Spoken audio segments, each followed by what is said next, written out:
Hi and welcome back to the channel. I've got to get this out of the way at the start because I don't want anyone to have the same experience I've had. Please don't put any spoilers in the comments to this video or to any of my other videos.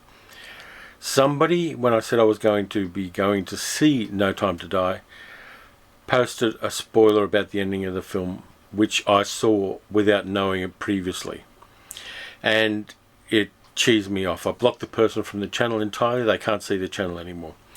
I don't want to have to do that to anybody else. So please have a bit of respect for the other people watching the video and don't do any spoilers. Now, I'm not going to be doing spoilers in this one. I'm going to be looking at Daniel Craig's career as James Bond. I'm going to be looking at the history of James Bond. And I'm going to be looking at No Time to Die. So just a little bit of a admin thing there. I didn't want to have to do it, but unfortunately some people aren't being their best selves. So let's get on with James Bond.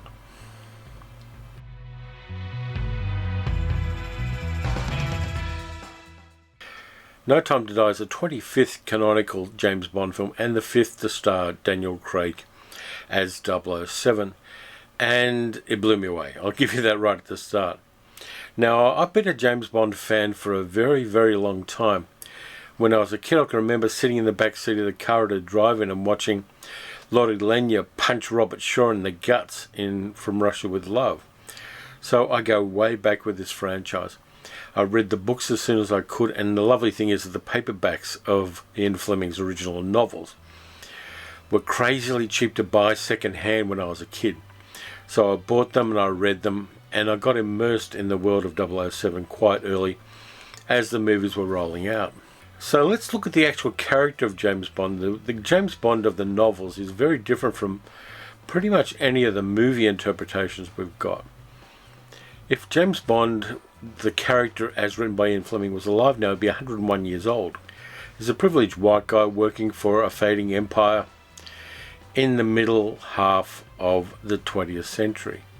And that shows when you read the novels. But Ian Fleming's voluptuousness about the mise-en-scène of James Bond and his outrageous plots and his universally disfigured villains, those things have become very much emblematic of James Bond. His James Bond was a flawed and kind of neurotic character. He was suffering PTSD in the latter books, particularly things like Man with the Golden Gun and You Only Live Twice. James Bond was damaged. And we see that reflected and modernised in the Daniel Craig version. So then we get to the Sean Connery Bond, and this is the Playboy era Bond, the Bond who probably read Hugh Hefner's Playboy philosophy in the December 1962 issue of Playboy. He's the sexist, misogynistic, murderous Bond, and Connery, being a guy from the streets of Glasgow, knew how to play tough, but there wasn't that veneer there. There was a kind of shallowness to Connery's Bond that we can only see in retrospect now. His Bond was not a nuanced character. He was very much a wish fulfillment character for pretty much all of the male population of the Western world at the time. So he had that Bond. Then we had an incredible tonal shift with George Lazenby's one James Bond film on Her Majesty's Secret Service, which No Time to Die references in several ways, and quite interestingly.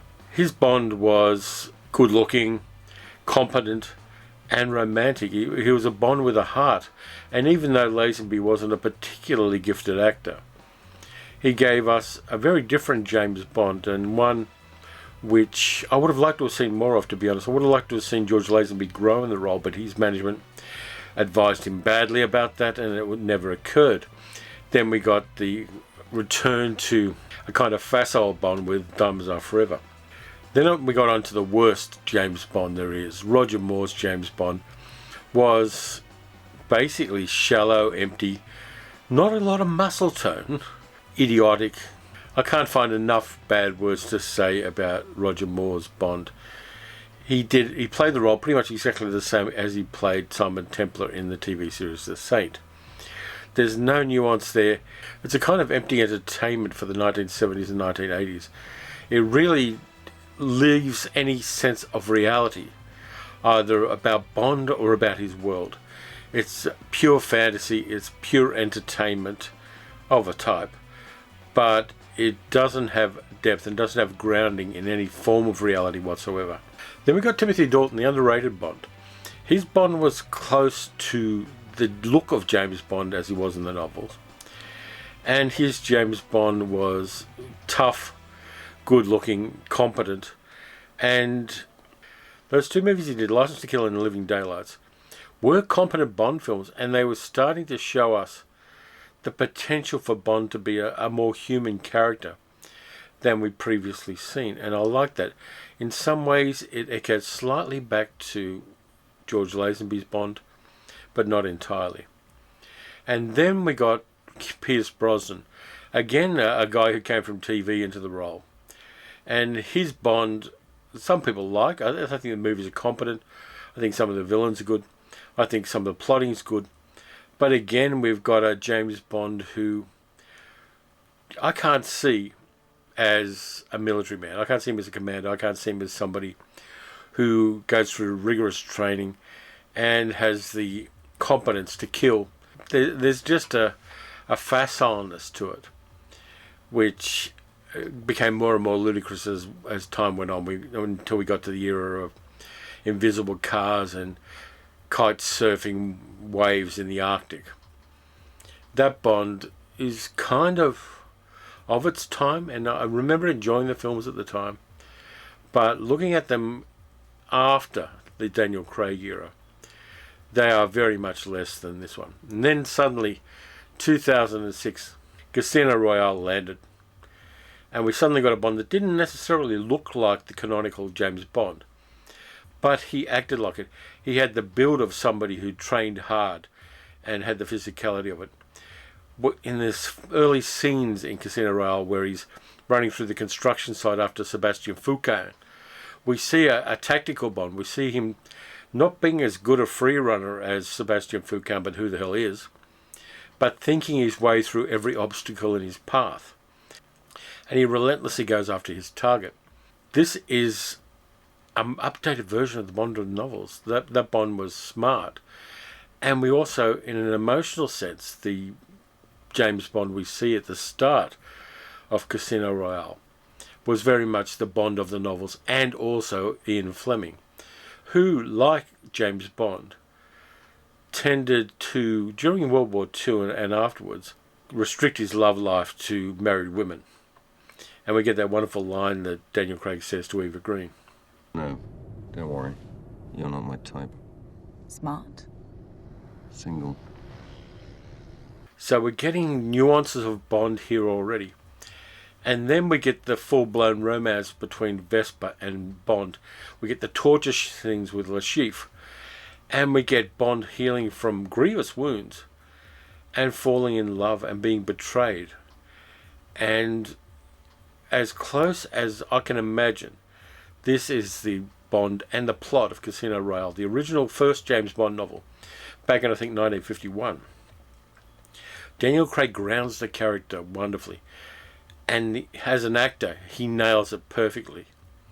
Of course, you've got a lot of the kind of baggage from James Bond.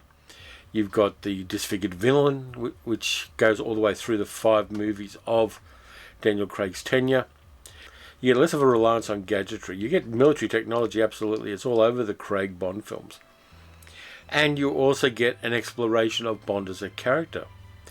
In Quantum of Solace, you see him working on a lesser project and getting involved with Quantum and then Spectre. And then with Skyfall and Spectre, you get an exploration of Bond. Now, yeah, the relationship between Bond and Blofeld was maybe a weak point in the series, and I'll fully acknowledge that. But we get to see the things that made James Bond James Bond. And then we get No Time to Die. And we get that wonderful scene, which doesn't reference Bond directly, of the young girl being stalked by Rami Malek's character Safin in the winter forests of Norway. That's a beautifully tense part of the movie. It plays like a horror movie in a lot of ways. And it's visually beautiful. No Time to Die may be one of the most visually beautiful Bond films. It really has moments of real wow beauty in it. I'm not just talking about Léa Seydoux or even Ana de Armas playing Paloma, but the cinematography is wonderful. But not only that, we get John Barry's music from On Her Majesty's Secret Service. We have All the Time in the World. And we see Madeline Swan, played by Léa Seydoux, and Bond travelling on holidays and on a quest to kind of strip away all the secrets they have. I mean, of course, Madeline is the daughter of one of Spectre's agents. Bond in the previous film has captured Blofeld, who is in Belmarsh prison in England. And then we get Bond coming to terms with Vesper Lynd. Now, I'm not going to spoil anything beyond that, but those scenes give us the world of Bond in a way we haven't quite seen before. And I love it. I love the way that this movie references the heritage of the James Bond films without just merely being fan service. I think that there's a subtlety and a groundedness to the references here that make it something quite different than the usual squee fan service you get with any franchise when previous parts of the franchise are referenced. It really does have a maturity about it. And then we get Bond as he is in No Time to Die compared to the blunt instrument Judi Dench's M references in Casino Royale. And we see the evolution of the man coming to terms with his past. And there's a tragic moment involving a train where we see the kind of hardness and the ability to be hurt that James Bond, as portrayed by Daniel Craig, has. And that really, really is something special. It's a wonderful moment, and it has repercussions for the rest of the film.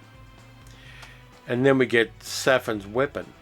Now, there's a scene where Ray finds M, references the fact that you can't get into the room with the bad guys anymore. They're in the ether.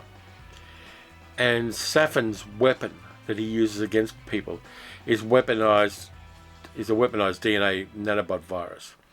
Basically, he can target people based on their DNA. That's something that's kind of being worked on by some people, according to some people at the moment. But in a sense, Saffin's weapon is information in protein form. And so what M says is true, and literally the weapon Saffin holds is in the air, it's in the ether. So we get a really nice blending. Kerry Fukunaga's direction really helps with this, of Bond's personal life and Bond as a human being, and Bond as somebody who has to come to terms with his past and the changes in his life and his future in this movie. We get a nice balance between those and the action scenes. There's a scene where there's a bomb blast and Bond is stunned and his hearing's affected by it too. He can hardly hear things. It almost gets him killed a couple of times. So you get those senses of reality. As other people have said, Daniel Craig's James Bond gets hurt a lot. He doesn't turn up in a tux to kiss the beautiful girl at the end of the movie. He is really messed around by the demands of what he does. And we see that in so many times in No Time to Die. We see the human Bond. We see him as a human being, not as a superhero, not as a wish fulfillment, gee, I wish I was him kissing her kind of guy. We see a grounded and a realistic Bond. And the 5-movie arc tells the story of a man in a way that is really brave of Eon Films and Barbara Broccoli and all of the people involved in that, because they've got a franchise here that's worth billions of dollars and will continue to be worth billions of dollars well into the future. And when you've got something that precious, it's very easy not to take a risk with it. But from my point of view, they take risks with it. They take incredible risks with the character of Bond. And they succeed. If you haven't seen this film and you're at all inclined to, definitely do. You're going to find it a wonderful piece of cinema, and it may well be on your top list for the year.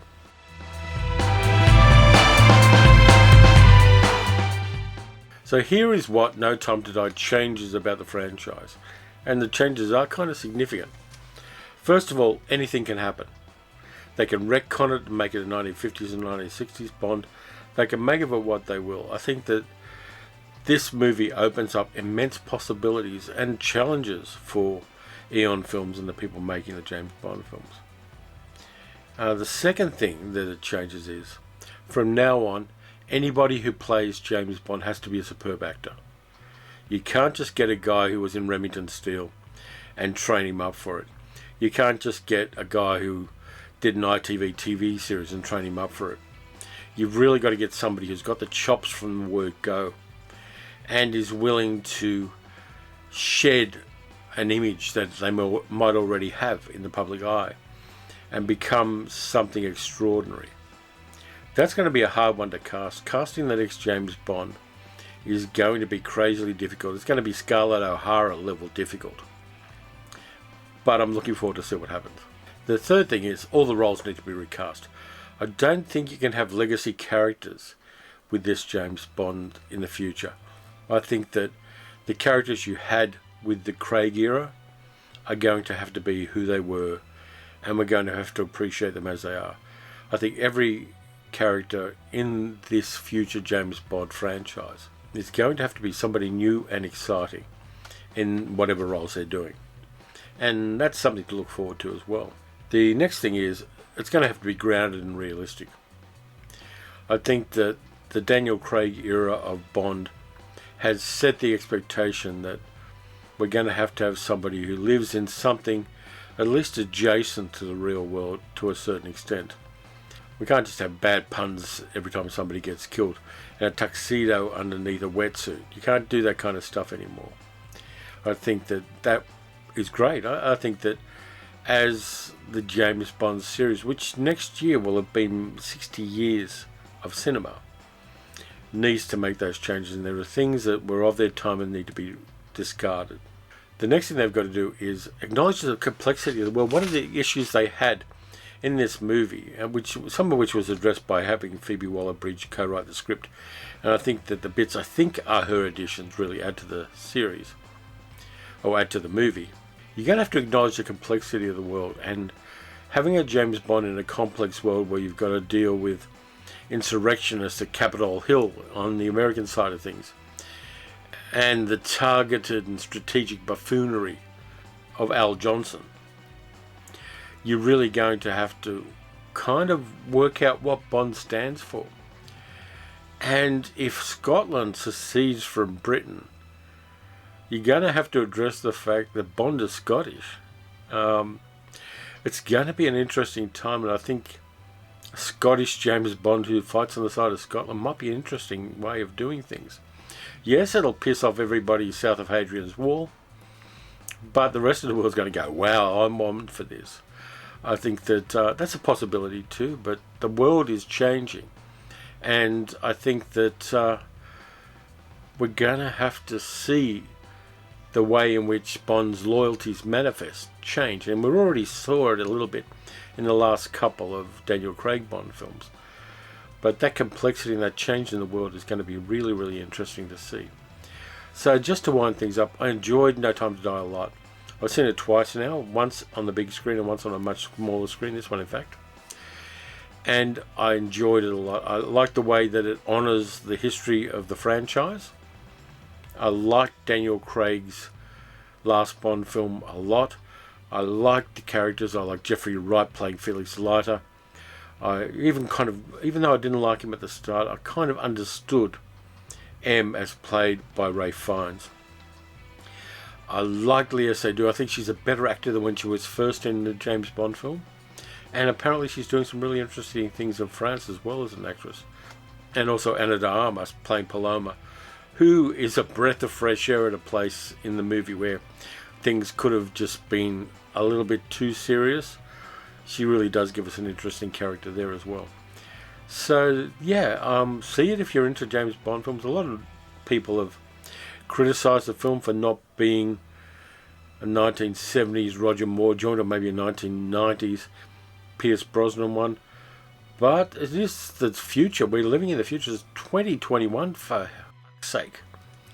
We live in a modern world, and the entertainments we have need to reflect that. And if some people can't handle that, I understand that. I understand that people don't want things to change and they don't want to see the way they see the world challenged at all.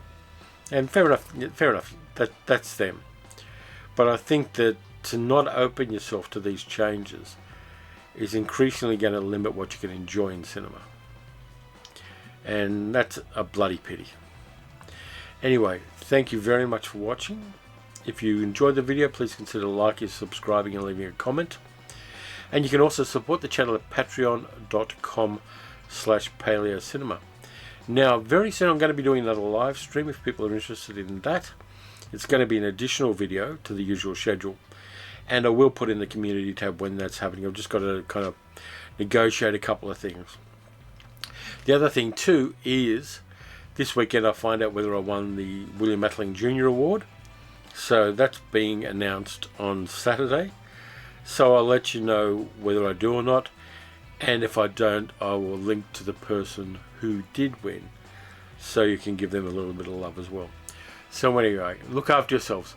Watch some old James Bond movies, watch some new James Bond movies. Maybe skip the 1970s, and I'll catch you next time.